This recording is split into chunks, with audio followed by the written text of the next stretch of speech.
Howdy, this is Jim Rutt, and this is The Jim Rutt Show.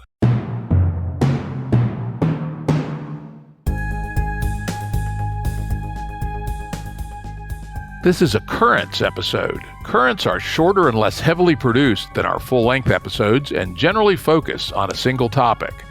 As always, links to books, articles, and organizations mentioned are available on the episode page at jimruttshow.com. That's jimruttshow.com. Welcome to the Jim Rutt Show. I am not Jim Rutt. I am Stephanie Lepp.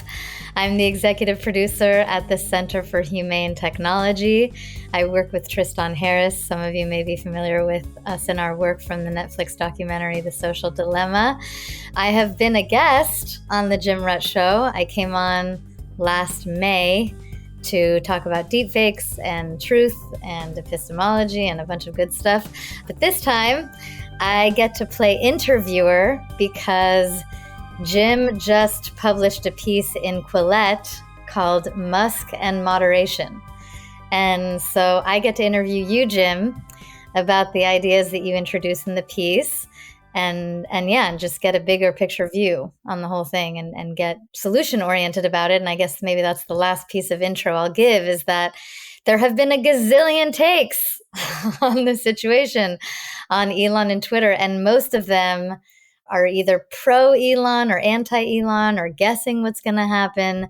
Your article, Musk and Moderation, is one of the only takes I've seen that actually gets solution-oriented, because I would say that before Elon came along, probably most of us had some idea of how we wanted to change Twitter. And now that he's here we are just fighting about it. And the way that we are fighting about it is kind of a manifestation of perhaps some of the problems with Twitter in the first place. But Jim, your article is very refreshing because instead of just jumping into the fray, pro-Elon, anti-Elon, you roll up your sleeves and offer some concrete suggestions for reforming Twitter, specifically with respect to moderation. Great. Yeah, thanks for agreeing to be the guest host today on the show. And with that, I'll go back into character of just being the guest. Okay, so maybe we can just start with some context. So can you give listeners maybe just a very brief summary of what the situation is of Elon purchasing Twitter and a quick overview of your background moderating online communities? Okay. Yeah. The situation is Elon first bought a little bit of Twitter, 9%. Then he quickly realized he had to be a good citizen if he came on the board. Therefore, he declined to go on the board. Then he said he wanted to buy it all. And then they adopted a poison pill, which is a corporate maneuver to make you put up or shut up. And then he rounded up $44 billion, including half of it his own money, another quarter borrowed and another quarter from other parties, I think, made a tender offer. After a couple of days of negotiations, Twitter agreed to be purchased. It'll take 4 to 6 months for the deal to close, which is going to be annoying for us all as we speculate on what's going to happen and watch the controversies back and forth, because whatever's going to happen won't happen right away. And it's important for people to keep that in mind. So that's, I would say, the tee up on what's going on with Elon Musk and Twitter. And of course, as Stephanie said, everyone's coming out of the woodwork thinking either this is the end of the universe as we knew it or the beginning of the promised land and paradise, and I suspect it'll be neither. And there'll be a lot of hard work to be done. And that's assuming the deal goes through. And it's the other thing that's worth noting is there are some ways the deal can still fall apart. I'd give it a 20% chance it'll fall apart. But let's, for the purposes of this conversation, we'll assume it goes forward. As to a quick arc on my background and why I think I might actually know a little bit about this, I actually may be the human being that's been doing this kind of stuff the longest, more or less continuously. I went to work for a company called The Source in 1980, and it was the world's first consumer online service. Literally, much of what we have on the web today, we had online for consumers, anybody with a computer and a modem in those days, the old beep, beep, beep, beep, beep, beep, kind of thing that dialed in. And we had bulletin boards, email, news, shopping, stock quotes, chat services, etc. And we had first tens of thousands and quickly hundreds of thousands of users. And it was text mode only, 120 characters a second, which isn't very fast. And it was $10 an hour, which was really expensive considering it was in 1980 dollars, would be the equivalent of at least $25 an hour today. And you'd say, well, why would anybody do that? And I said, well, because there was no alternative on earth. If you wanted to participate in the early days of the online revolution, it was just us initially. And fairly soon we were joined by a company called CompuServe. And the first round of online business battles was CompuServe versus the source. And CompuServe won and eventually acquired the source. I worked there for a little bit less than 2 years. I eventually got disillusioned with the incompetent bozos running the place and left and did some startups. But while I was there, two quite relevant experiences. One, I was first the product manager for our bulletin board product called Forums, which is essentially discussion groups, kind of like, forum software, quote unquote, not full on social media, but a definite linear descendant. And then the one that the company had acquired when it got its technology platform, we decided wasn't that good. So I actually designed our second generation forum system functionally. And then I actually sat next to the programmer for about 3 weeks and designed the UI as well. So I actually designed the whole damn thing. And then I was the product manager for it, which also meant I was the moderator. So here I was moderating one of the first in the world such things, and learned a fair bit. And guess what? In the same way the source had a lot of the things we have on the web today, a lot of the issues that we have today, we had in moderating the source forums in 1981. All the usual stuff, people fighting with each other, calling each other names. What are the limits? What can you say? We were owned by the Reader's Digest, which for younger folks, you probably don't recall, a very stodgy publishing company. How they happened to own the source was another story for another day. But, for instance, no obscene words were allowed, period, right? And you couldn't even do the asterisk deal, right? No bad words, no George Carlin list of 7 bad words and things of that sort. But on the other hand, in those days, surprisingly, it wasn't obvious, at least initially, that racial slurs were out of bounds, right? This was 1980 and people had let fly with really ugly shit.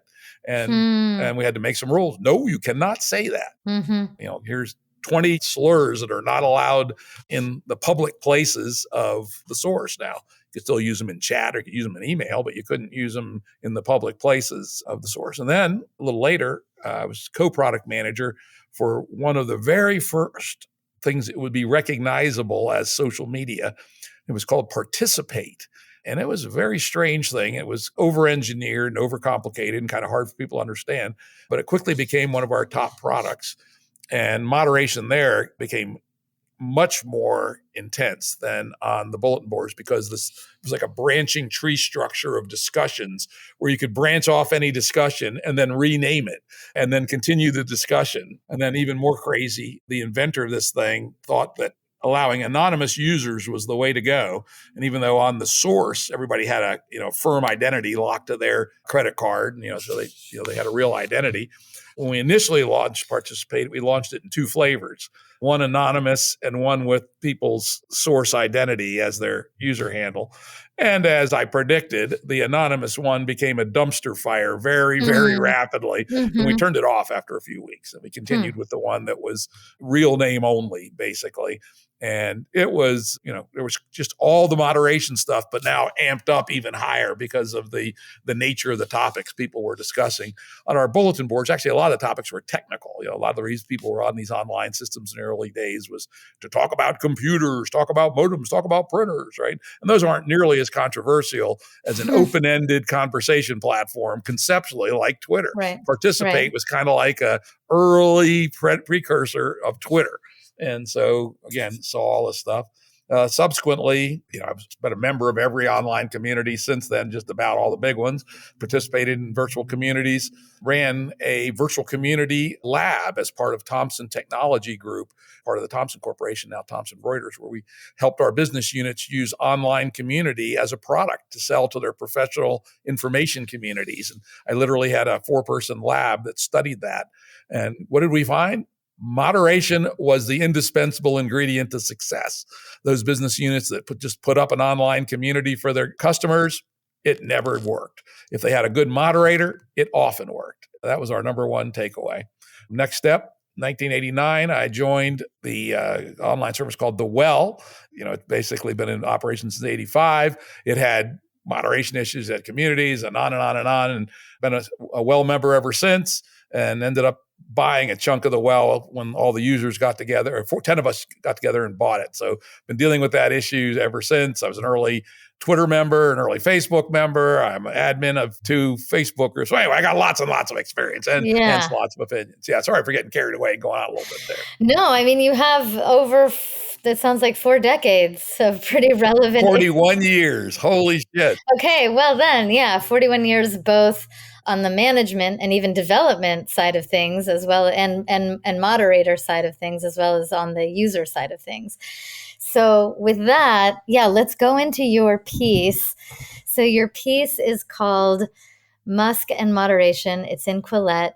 And the shift that you make, the refreshing shift, I would say, that you make, is from this kind of absolutist, not particularly helpful question of moderation, yes or no, to the pragmatic, very helpful question of what kinds of moderation would make Twitter a fairer and more effective marketplace of ideas.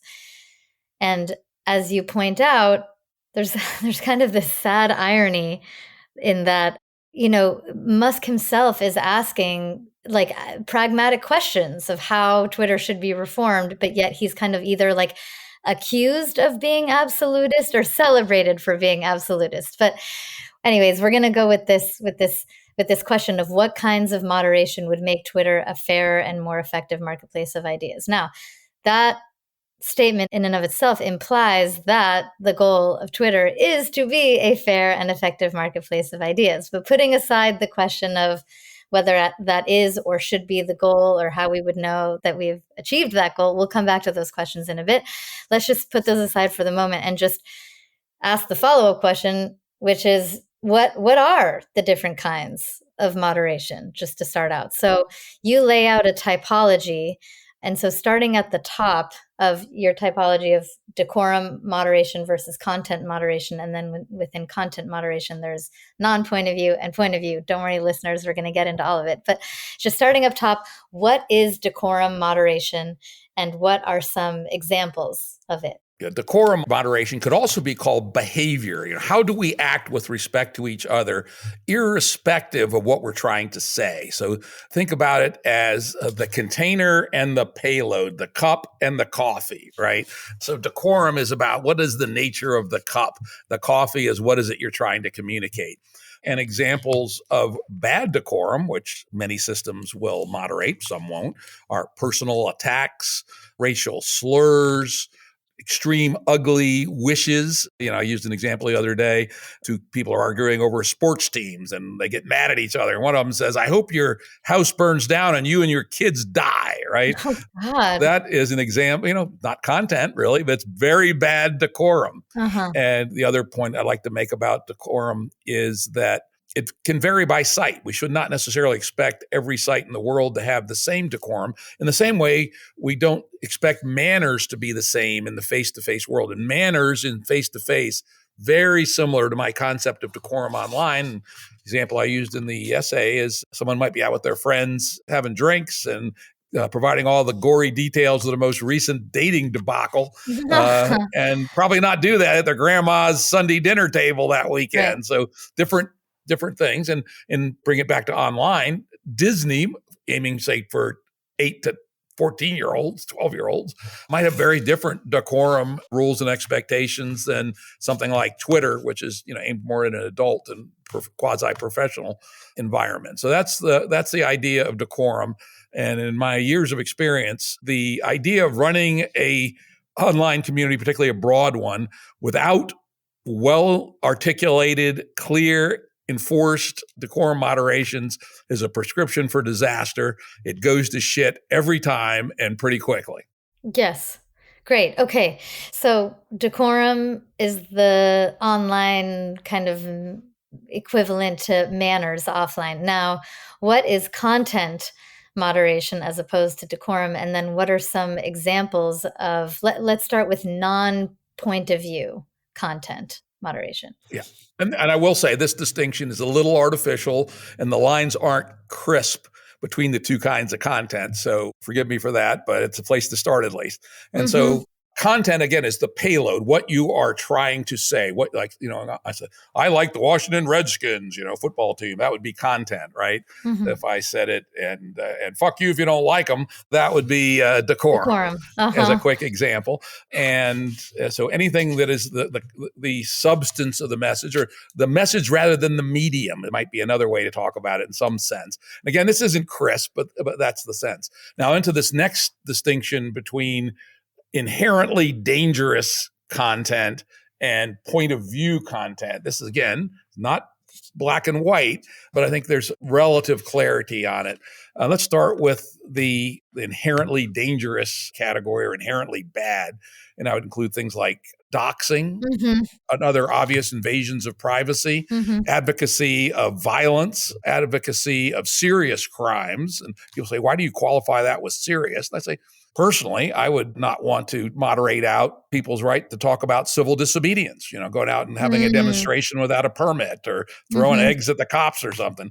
On the other hand, you might want to draw a line at, seditious conspiracy, or advocating a bank robbery or something like that. So there's nuance in everything. That's an important takeaway. Yeah. Nothing is simple in this world. It's all nuance. So I include, advocacy of serious crime, advocacy of violence against specific named people or groups, dangerous things like how to make a bomb, right? Or how to make poison. Or a real live example, apparently, is instructing teenagers how to get the supplies to commit suicide without your mother finding out. I would put that in the category. This is just inherently dangerous, bad stuff. And every system, whether it thinks it's going to be no moderation or not, sooner or later ends up making a list of such things that it doesn't permit on its system. I expect Elon would do so. He might be a bit more liberal than others, but he'll have such a list. The final one is where the controversy, I think, comes from, and actually is also, I believe, where the reason, the motivation for Elon to lay out $44 billion, and even for the richest guy in the world, $44 billion is real money. The final category, which is a subset of content. We have dangerous content on one side. We have point of view content in the other, which is essentially everything else.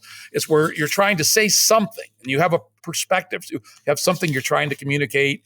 You have a theory behind it, an ideology, or just a set of gut reflexes. It doesn't really matter where they come from. And my perspective is that moderation should be close to non-existent in point of view.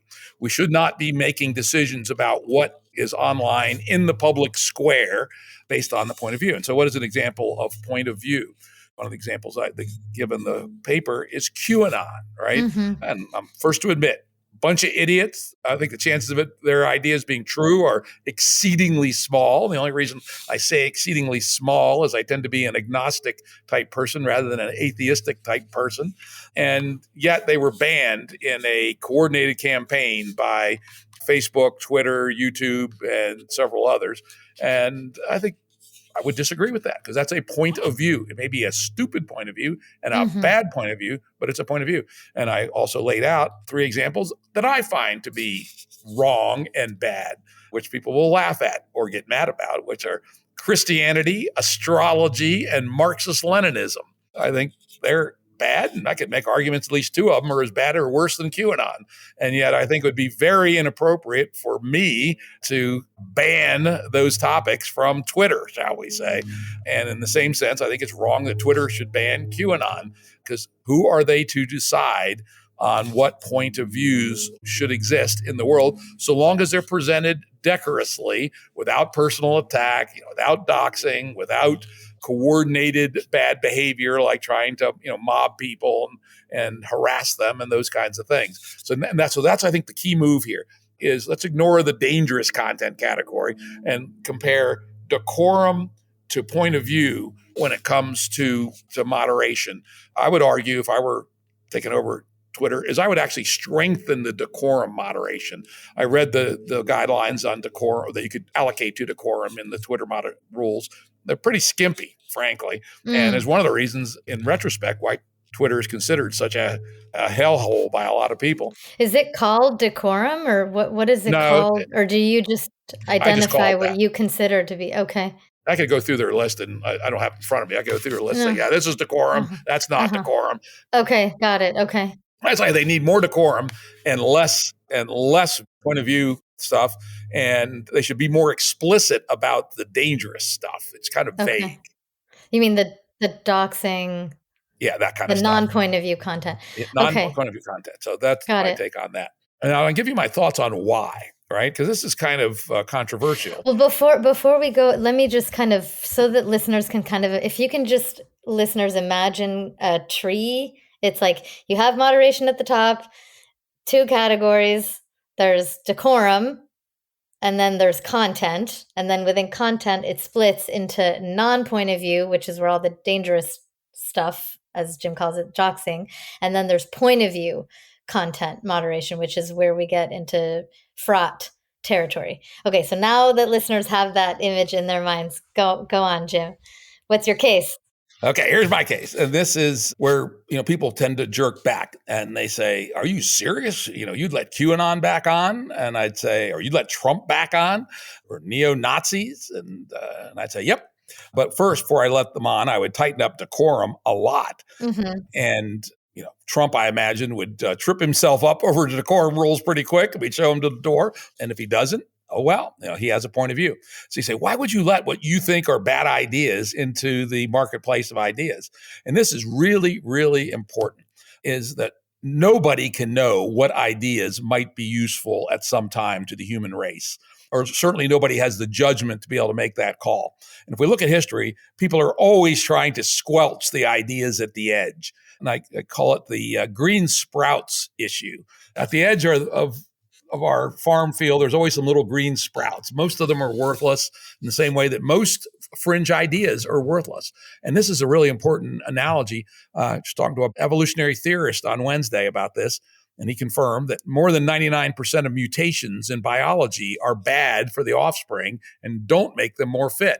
But if it wasn't for the less than 1% that help the offspring, we'd still be bacteria. We would never have evolved. I was talking to another guy this morning, and he came up with another very nice homey analogy, which is garage bands, right? Most of them suck. They're terrible. But if we banned garage bands, we'd never have any new music. And so I think it's hugely important that there be toleration for an open marketplace of ideas, of any idea, no matter how reprehensible anybody thinks it might be, so long as it's presented without violating decorum and without introducing hard danger, to find its place in the marketplace. And if people adhere to the idea, it'll get more and more listens. If it doesn't, it'll go away, as do most ideas, as do most garage bands. And so I think this is a hugely important idea that most people don't think about when they say, but that's bad. Can't we make those bad things go away? Well, if you make the bad things go away, you're going to inevitably kill some good things. And, I have that experience. At least what I think is a good thing. I'm one of the co-founders of a group of about 25 people who started a social change organization called Game B. And it's got some interesting and radical ideas, but it's entirely nonviolent. It's not even political. It's more how to live. And Facebook came after us.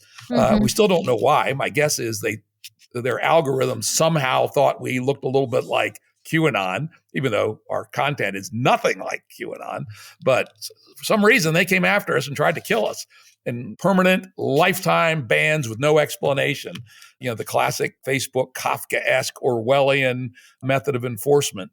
We were very fortunate. We had friends that were loud. We got 6 million likes on our tweet about all this, and Facebook realized they'd made some mistake. We had some people we knew in Facebook, and it was reversed. But if it hadn't been by the good chance that we were well connected, we would have been wiped out. How many ideas, how many green shoots that could have saved the world have been wiped out by Facebook and Twitter's campaign against things that they think are bad fringe ideas? So we have to accept the bad to get the good. In the same way, biology has to live with bad mutations to get the 1 in 1,000 good mutations. And this is a core idea, which for whatever reason isn't deeply in circulation. And my sense is, if people get this idea, or if they agree that this is indeed the case, then their libido to squelch things they think is bad maybe will reduce a little bit. Great. I want to get into that idea, and I'm going to push on it a little bit. But before we get there, I do also want. So basically, what you're making the case for is strengthening decorum on Twitter. Could we call it loosening content moderation, strengthening decorum, loosening perhaps I would make more content detailed the dangerous content stuff. viewpoint. Right. More The detailed, the viewpoint, dangerous. I would Yeah. loosen almost to zero viewpoint moderation. Okay. So strengthen decorum, clarify non point of view content, and then loosen / maybe even let go of viewpoint content moderation. The other thing you advocate for, and I want to play this out more of what it would even look like on Twitter, and sure, we can apply it to Trump and what that would look like. But before we play it out a little more, you also make the case that a moderation policy like this would need a system of enforcement and appeal. And the one that you elaborate in your piece is very, very, very detailed. So let's not go into all the detail, but just at a high level, what is the enforcement and appeal protocol that you would recommend? Okay. And again, this is from actual experience and lots of it, which is that Yeah. people will obey rules most of the time if they're understandable and they're clear. And so it's my view that all the platforms should rewrite their rules like the criminal law is written. When a policeman arrests you, they don't say, I'm arresting you for breaking the law, right? Yeah. They say, no, I'm arresting you for spitting on the sidewalk or whatever it is, which is statute 13.4.1. It'll be right there on the summons, right? Mm-hmm. And so the platforms need to restructure their codes into tree structures. And I further propose that the leaf node, that the final thing, the actual law, the equivalent of spitting on the sidewalk, be written in plain English and be no longer than 100 words.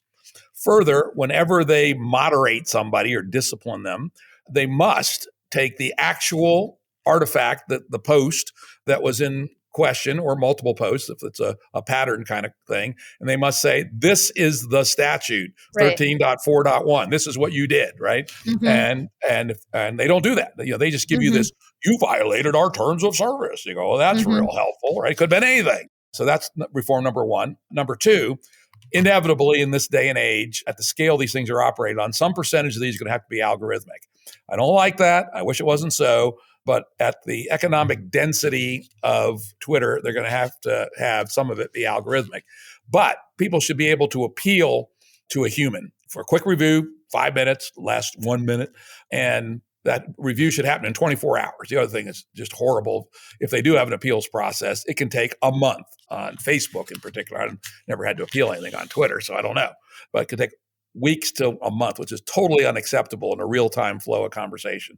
And then finally, and this is, I think, huge for setting the ecosystem up correctly, I advocate a quite complicated, read it in the article, but I think game theoretically correct way to have a second appeal where you can essentially put up money, say $100 is the example I give, and say, I believe I've been wrong. I'm putting up $100.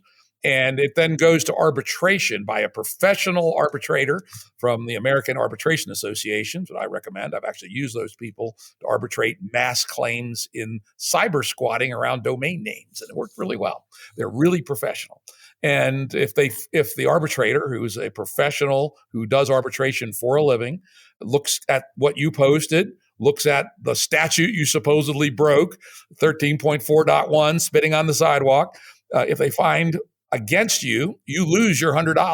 So this very substantially limits the number of these appeals. Right. You got to stake real money. And now here's the fun part. If you win, the platform pays you 10 times what you staked. So I put up $100 and I win.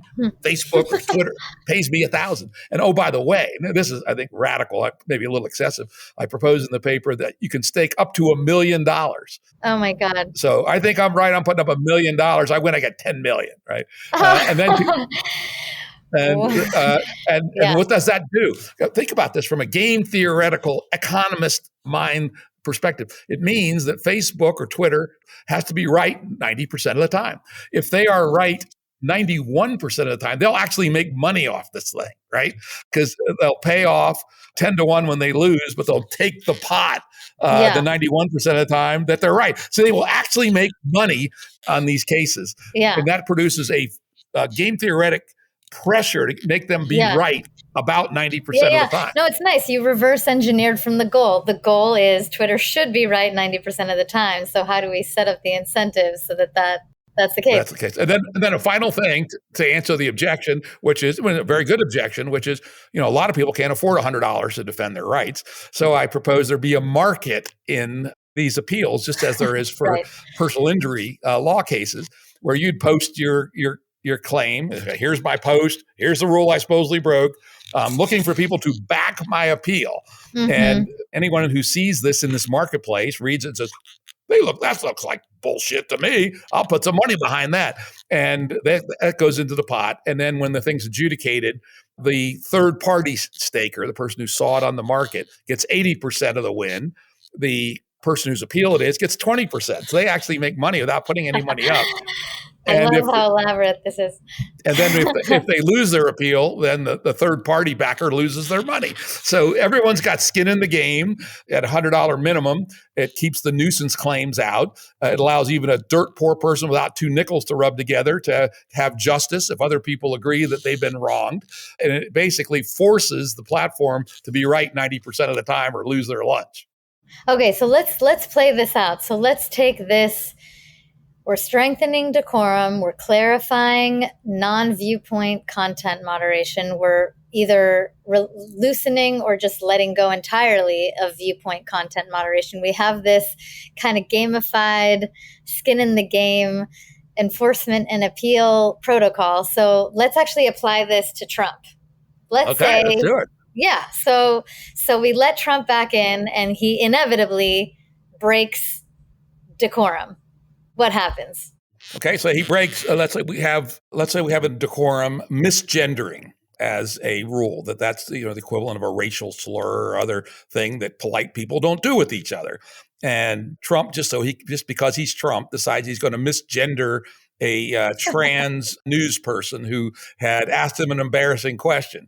And so Twitter, probably it's Trump, they actually have a human do this, right? They flag him as a blue check, and rather than going through the algorithm, they have a human watch the blue checks. And so they issue him a summons, which says, Trump, you violated 13-4.1, which is knowingly misgendering a person or just misgendering a person. And he says, I don't know what he says. He says, yeah, he says, I'm going to appeal. He says, I'm going to appeal anyway. So he appeals anyway. So it goes to a human for the first free appeal who looks at it for no more than 5 minutes and makes a decision. And that's the appellant, the internal employee of Twitter says, nope, you're guilty. And that goes back to Trump. And so then he can, if he want, either take his punishment, whatever it is, and oh, by the way, I didn't put it in the article, but I do believe these punishments, as they are online, should be scaled, right? So that something like that's probably not a death penalty, but it might be a 3-day timeout, right? And so let's say they give a 3-day timeout. Okay. And then this is probably about a 3-day timeout kind of penalty. Okay. And so then he says, I'm not going to take those 3-day timeout. I'm rich. I'm Trump. God damn it. I'm putting up $1 million to stake on my appeal. Being Trump and a sleazeball that he is, he says, I'm going to put up $1,000 and then I'm going to ask all my supporters to put up the rest of the money. That's how Trump would do it, right? Exactly. He knows how to use OPM, other people's money. He puts up 1,000. Here's my claim. It goes in the marketplace. He tweets, hey, I put this claim in the marketplace. I want all my supporters to come and back it. And they would instantly. And it goes to $1 million. Goes to $1 million. Yeah. It now goes to a third-party professional arbitrator, and they, by the way, have no idea what the stake is. That's an important part of the game. So this professional arbitrator looks at the case. Do they know that it's Trump? Nope. They don't know or care. They don't know anything. All they see is the text and the rule that it supposedly broke. And so these are professional arbitrators. And so then the question is, how do they decide? If they decide against Trump, he loses his $1 million. It actually has to be a hard stake. And there's no. Well, he loses OPM. He loses other people. Well, they lose his friend. Even worse, he causes his followers to lose. Okay, this is interesting. $109,099, and he loses $1,000. Yeah, and that's what happens. And on the other hand, if he wins, then Twitter pays him 20% of $10 million, so $2 million, and his backers get an 8-to-1 return on their investment. All right. I mean, I think, yeah, I love going through this because it's such a more, I find helpful, it's like there's so much fear, obviously, right now that Musk is going to reinstate Trump. And so, but like how can we, let's say, have our free speech principles about us? It's like we don't want to just like reverse engineer some policy so that the outcomes we don't want don't happen. We would like Exactly. to be principled. And so it's and then you run thought experiments through and you just came up with, while you were running this thought experiment, kind of new ways to make it work or make it less weaponizable or whatever it is, but knowing that the system is going to have to evolve. But yeah, I find it very helpful to just run through the thing and see that it ends up working. And maybe Trump is kicked out every 3 days, for 3 days, over and over again, and losing people's money over and over again but then you just run into the bigger picture issue of, it's still stacked against us, stop the steal, stop the kick out. No, But actually, I just had a thought. that's a bigger issue. No, go for it. I love thinking out loud, and which is just like the criminal law. This is the analogy I've been using throughout. Second offenses are punished at a higher level. For instance, Oh, burglary, first-time burglary of an uninhabited house might be 1 year, right? Second mm-hmm. offense, 5 years. Third offense, life, right? Yeah. And so, for instance, misgendering might have in its statute, right in the words, first offense, 3-day suspension. Second offense, 30-day suspension. Third offense, lifetime ban. And Mm-hmm. so if you write these laws, because these are laws essentially, and he continues to do misgendering after the third offense, he's gone for life or for 5 years or Right. something. And he wrote his own fate. And he Yeah, did and it. he did it himself. He did it himself. And if he starts a campaign called Stop the Kickout or whatever, then, we have bigger problems that Twitter is maybe or maybe not or maybe going to help us or not help us solve. There's a bigger thing. There's a bigger thing going on here. Just like, so what? The rules are the rules. He chose to play. Sorry, that's just the way the machinery works, just the way Yeah. it is. And it's transparent and the rules apply to everyone. So I want to actually now come back to the question of the goal of Twitter and go from there then to other suggestions that you make for reforming the platform. But so again, this line, what kinds of moderation would make Twitter a fairer and more effective marketplace of ideas, implies that the goal of Twitter is to be a fair and effective marketplace of ideas. And I guess, yeah, so the first question is what does that mean? What would it mean? What does it mean to be a fair and effective marketplace of ideas? And do you think that is the goal of Twitter or should be the goal of Twitter or could even be the goal of Twitter? I think it should be and could be. And to some degree, it is, right? I run into all kinds of new ideas. I point to a group that's been called out on the web, described as called the liminal web, right? And there's an essay written by this guy, Joe Lightfoot, and it includes a bunch of people I know who I never would have met if it hadn't been for the online world, Facebook and Twitter. Mm-hmm. And so it actually does work as a marketplace of ideas to some degree today, but it's just not a very efficient or fair one. So I would suggest that if we can make it more efficient, more fair, more effective, then we can help with it being a marketplace of ideas where good ideas gradually get adherence, right? I now support the people of the liminal web. Some of them, I give them $5 a month on Patreon, for instance, right? And I never would have met them if it hadn't have been for Twitter and Facebook. And so there's an example of their ideas have gotten some adherence from me and from lots of other people. And there are lots of other ideas I've run across online, most of them, of course, which are total shit.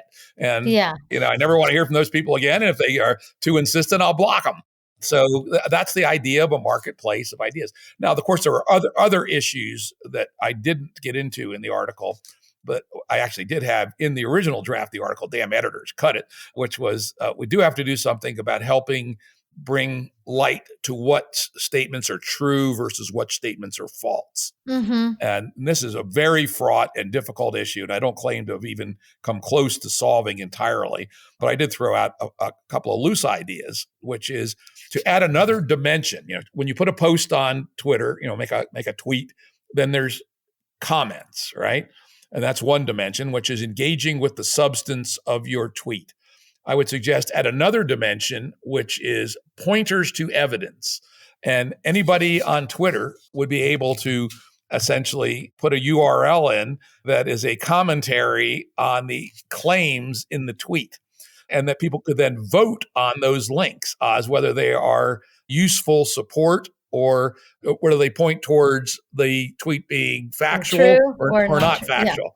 And Mhm. so that you'd have a second dimension, which is Mm, crowdsourced nice.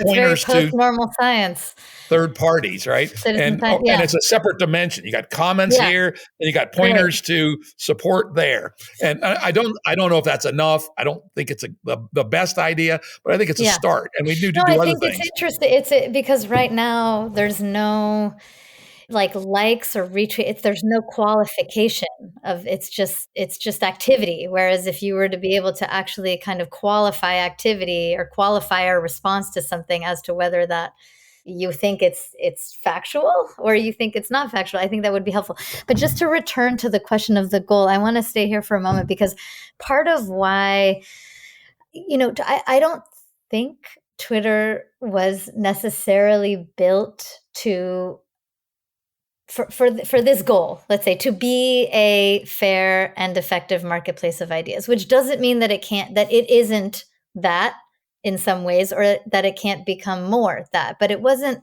necessarily built with that kind of singular goal in mind. And so if let's say if Elon or leadership were to decide like this is actually our goal, our top priority for this technology is to make it a fair and effective marketplace of ideas.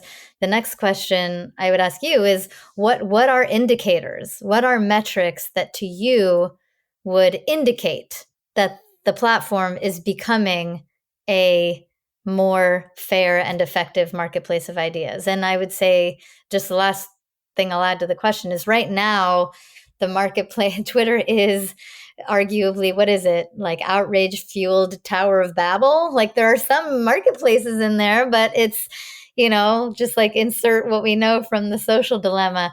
So the metrics might evolve, the metrics might change, but right now we're in like echo chamber land. So what metrics would you be looking for in order to let you know that the platform is on the right track? That's a good question. Real basic ones is, are the moderation activities falling? If the number of times we have, especially decorum moderation infractions, if they're falling over time, we are building a healthier culture and ecosystem. And it's been my experience that when you make the rules very explicit, you always enforce them, and you're very, very clear about the enforcement mechanisms, people aren't stupid, not real stupid at least, and they learn, right? Even Trump might be capable of learning. I don't know, but not everybody is. And so there are people that just have no impulse control, and you will have that. But there's lots of other people who have better impulse control, and they will learn not to do the bad things. So that will be one measure. A second might be a statistical sample of, let's say, 10,000 tweets once a month, taken at random, analyzed by graduate students, high quality, low cost labor, and scored on their utility or something like that. So you could say, all right, this is a tweet about Kim Kardashian's ass. All right, that's a 0, right? Here's a tweet about how to lose weight. That's a 7, right? Here's a tweet about the status of string theory. That's a 10, right? Something like that. That you could just literally assess on a statistically valid basis the quality of the importance of the discourse. I don't know if importance is the right word, because talking about your good restaurants, that's sense making, right? Yeah. Talking about your Here, favorite romance novel. I'm gonna throw some kind of like messy ideas at you and see what you Okay, think. So, have at because it. if what we're in right now is this outrage fueled echo chamber. So, I mean, one thing is like, is there less outrage, or like, is outrage going less? Like, what is the Oh yeah, I don't that's a good one. something around like the emotional tone and Yeah, what yeah, and kind? you can Yeah. do that So, with software. Free okay. software will tell you the emotional tone. I got a package actually that does that. Okay, great. So I would have that be part of what we're tracking. I would Great. also have this echo chamber, like, are there wormholes being built between these echo chambers? Like, are some of them like merging or starting to interact with each other? You It's could do something I'd network be interested in. analysis. Yeah. And because this is all in the spirit of like, yeah, what defines a truly healthy and thriving marketplace of ideas where the different spheres are like, there are different spheres, but they are connected to each other. The tone, the emotion. I mean, I'm curious about, it's like more likes from people who usually don't like the same thing, or something like that, or like unfollows that then result in follows again, or like blocks that then result in, like, how are we gauging the way that we're starting to kind of like find common ground with each other, I guess. And then Yeah. yeah. There's a bunch of things you can do. As you point out, I love that network analysis that you can literally do. Study the graph of messaging and see if messages are going across the clusters at a higher rate. And while you were saying it, I had an idea for sort of a top of the food chain metric. Again, something that can be done really easily in software. There's free software that's pretty accurate to measure optimism versus pessimism. What would happen if the level of optimism started to rise on the Yeah. platform as you Yeah. introduce these reforms? It strikes me that would be a pretty strong indicator that you're doing something right. Yeah. I mean, what is the ratio they say in relationships? It should be 5 to 1. 5 to 1 Optimism, pessimism. to your partner, in between you and your, like, 5 to 1 positive and negative. And it's not just because isn't that nice? It's also because, like, what are we capable of doing together when that's the ratio of the emotional tone of our relationship? Well, then, okay, so then now I want to go back to I think, so I can't remember exactly where we were when we touched upon this, but like, do we want to completely let go of viewpoint content moderation? And oh no, it was, you were saying that the key idea that you wish more people understood is that we need to let the green sprouts sprout, and we can't predict which sprouts are going to be the ones that become the amazing bands. I'm not Yep. mixing metaphors. Yep. Yeah, Amazing garage exactly. bands. Okay, so I'm just gonna, yeah, I'm gonna ask you a question, but I'm gonna kind of lead into it here. So just bear with me for a sec. So I think part of what's challenging about free speech is that it's both an end in itself and a means to bigger ends. Right? It's an end in itself in the sense that we have a yearning for self-expression. That is a human need. So it is an end in itself. It's also a means to bigger, like, letting the green sprouts sprout is part of what enables our democracy. It enables collective intelligence. I mean, enables Musk's stated intention of extending the light of consciousness.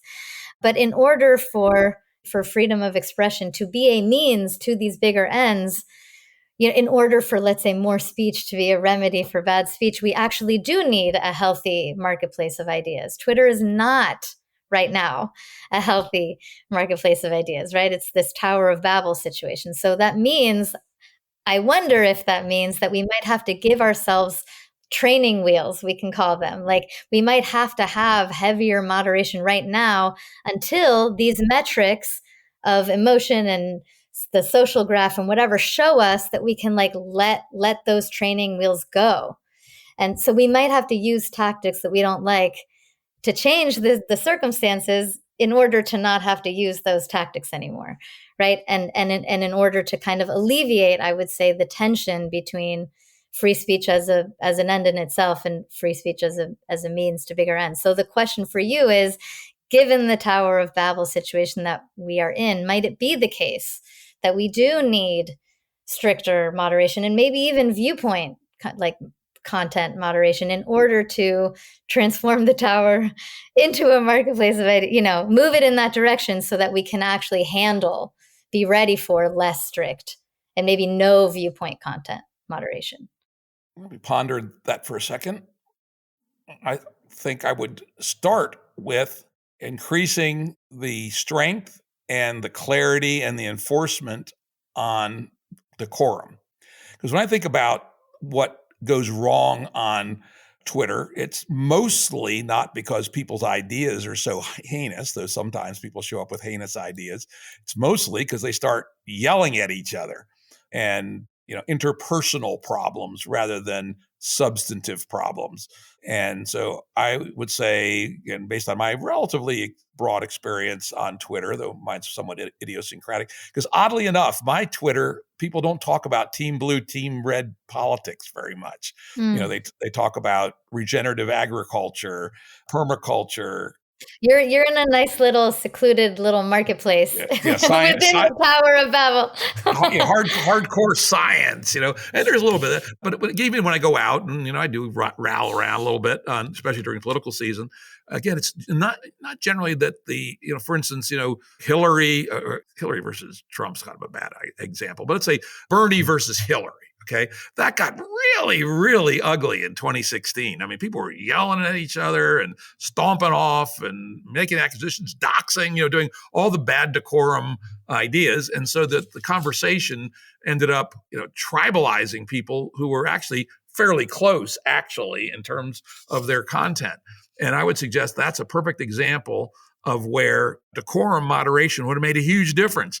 People would have backed away from the interpersonal, the fighting for the sake of fighting, and said, all right, at the end of the day, the differences are about this big, and truthfully, I can live with either one of them. Wouldn't that have been a heck of a lot better outcome than having so many people walk away mad that they didn't vote at all? And guess what happened? The great Cheeto got in. And so there's an example where decorum moderation would have made all the difference. And I think that more of the Tower of Babel is interpersonal relationship problems than it is supposedly heinous ideas. Not to say that heinous ideas don't occasionally occur, and with no viewpoint moderation, they might become a little bit more common, but most people actually don't have heinous ideas, right? I can't remember the last time I ran across a truly heinous idea on Twitter. I mean, some bad ones, some stupid ones, but yeah. And maybe this is also just a question of like, do we trust the metrics we have chosen enough to let them determine the slider, let them determine whether we need training wheels before we're ready to take them off and have no viewpoint content moderation whatsoever. Are we willing to be kind of empirical in that way about it? Gotta be. Yeah. And again, this is something that comes from my work in complexity science. Our ability to predict the unfolding of a high-dimensional complex system is very low. Yeah.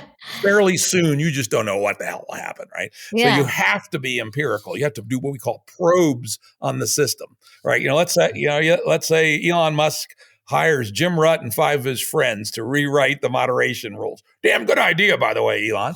And and in the meantime, the people at the Internet Observatory at Stanford and Center for Humane Technology come up with the metrics, right?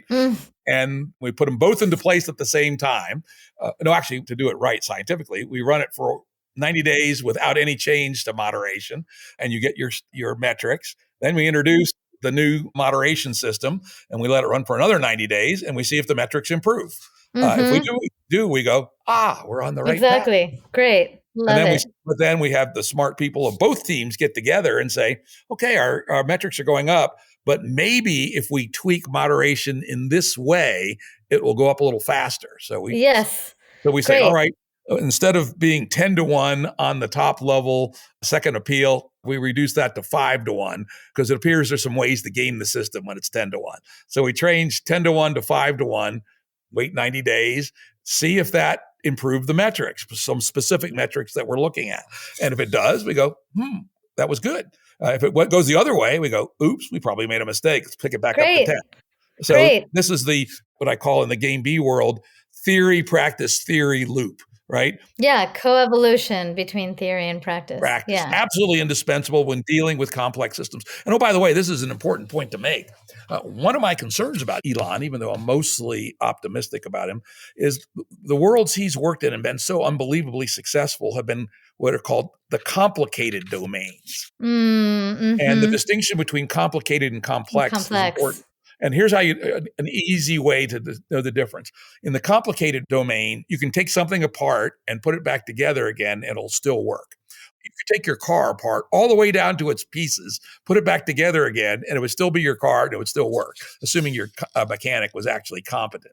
But in the complex domain, it's not just the parts, but it's their dance, it's their dynamics that matter. For instance, you could not take your body apart and put it back together again. Your body is a complex system. You could not take the economy apart and put it back together again. It's a complex system. Twitter is a highly complex system. It's a constantly changing graph of connections, and every node on that graph is a strategic agent. So it's a classic example of complex systems. So the other thing that needs to be brought to the management of Twitter, and it's not in Elon Musk's wheelhouse, is the complexity lens that has to give you some epistemic humility about how much you could know and how much you have to proceed by empirical theory, practice loop. And I think that would help him a lot if he could develop or acquire that lens, essentially, as he starts to think strategically about proceeding to make changes at Twitter. Great. Well, I wish we could keep going. I know you have a hard stop in 6 minutes, so I'm going to ask you one last question. And as a part of the mini preamble to the last question, so as you know, I think that Elon Musk is very well positioned to be a bridge from game A to game B. Okay, so there is this question of how does one transition from game A to game B? There can be many ways, but one way, let's say, is dominate game A and then transition. And he has dominated game A in multiple industries now, right? Transportation, energy, and he happens to have this game B sensibility. Like the elites are a thorn in his side. For him, it's like, do you really need to hold me accountable to short-term profit maximization? I'm trying to get us to the stars here. So perhaps, and this is, perhaps being psychotically optimistic, but perhaps the first industry that he could transition us from game A to game B is, lo and behold, surprise, perhaps social media. This is a total surprise to all of us. And so I do think there's an enormous opportunity for you, specifically you, Jim Rutt, to help Elon, not just with Twitter, but in all kinds of ways. And so my last question for you is to speak directly to him, and I'll do it too. So hi, Elon. So Jim is going to tell you how he would love to help you, and he's going to give you a way to contact him. Oh. So go for it, Jim. All righty. Let's see here. Wow, there's a big one. Well, first I'm going to comment on your hypothesis that Elon Musk may be game B without even knowing it. And well, tell him. Don't tell me. I say there's a big sign to me that you're on the right track, and that's when you sold all your houses and fancy cars, right? It's a very game B move to get rid of your couple $100 million worth of residential real estate and live in a $120,000 very modest house in West Texas. That's a game B move, right? Mm-hmm. Our possessions are not what's important about us, right? The shiny objects are not why we have our life here on Earth. It's to do things, to make people happy, make love, go to Mars. And so I think you're game B and you don't even know it yet, Elon. And so in terms of what we could do for you, I would say not just me, I'm just one kind of semi-retired dude, but there's a whole group of people that have been thinking this way for a number of years, and we could help you think through what it means to use a complexity lens at Twitter. Per our conversation, we should get Stephanie involved too, not just these other people. We developed the metrics, and CHE plus Stanford equals the metrics. The Santa Fe Institute plus the Game B crowd comes up with the interventions and the changes to moderation and a bunch of other things, by the way. The article lays out some other things like, I'm with you 100%, Elon. Get rid of advertising, or at least make it a small percentage of your total revenue. And that changes the dynamics in a very positive way, which I'd love to go into. So we'll put together two teams, one on metrics, one on interventions. We'll help you think about Twitter as a complex system whose goal is to become the collective sense-making mind for the human species. And here's the payoff for you for the things you want. If you could get the humans to work this way at that quality, we'll get to Mars a hell of a lot faster. Oh, yeah. And how does Elon get in touch with you? Send me an email at jimrutt, JIMRUTT, at jimruttshow.com. All right. Well, with that, thank you, Jim, for inviting me to guest host on your show. For listeners who want to be in touch, you can find me, on Twitter at Steph Lepp. And yeah, Elon, I hope you solicit Jim's wisdom in your endeavors, starting with Twitter. Audio production and editing by Andrew Blevins Productions. Music by Tom Muller at modernspacemusic.com.